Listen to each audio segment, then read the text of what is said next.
Hello बच्चों, प्रश्न देखते हैं। एक डोरी चलती तरंग का समीकरण है y बराबर 0.10 mm sine 31.4 metre inverse x plus 314 second inverse t। तरंग किस दिशा में चल रही है? तो बच्चों, हम अगर मुख्य अवधारणा की बात करें तो मुख्य अवधारणा क्या होती है प्रश्न में? मुख्य अवधारणा, ठीक है। तो मुख्य अवधारणा है प्रोग्रामी तरंग की समीकरण।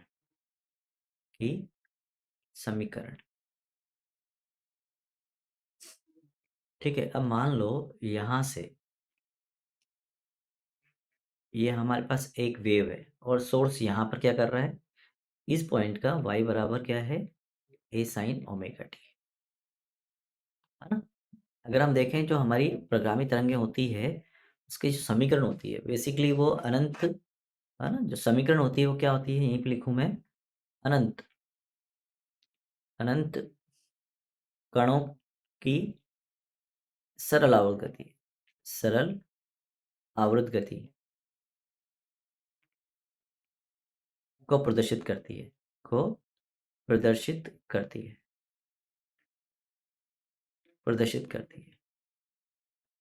ठीक है।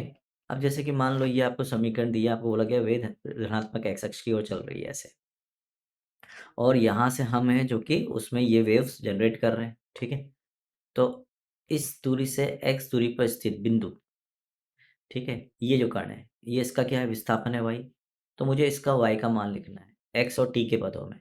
तो मुझे पता है जो ये मेरा हाथ कर रहा है, मतलब हम क्या कर रहे हैं, ये एक वेव जनरेट कर रहे हैं यहाँ से।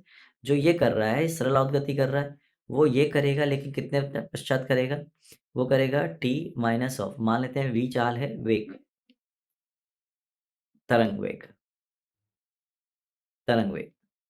कितना है वो? तो यहाँ से यहाँ तक पहुँचने में कितना टाइम लगाएगा? एक्स बटा वी। तो टोटल टाइम में से मैं इसको घटा दूं तो इतने देर बाद ये जो कण है वो करेगा जो ये कर रहा है, अतः वाई हो जाएगा आपके पास ए साइन ओमेगा टी, और टी को लिखूंगा मैं टी माइनस एक्स बटा वी।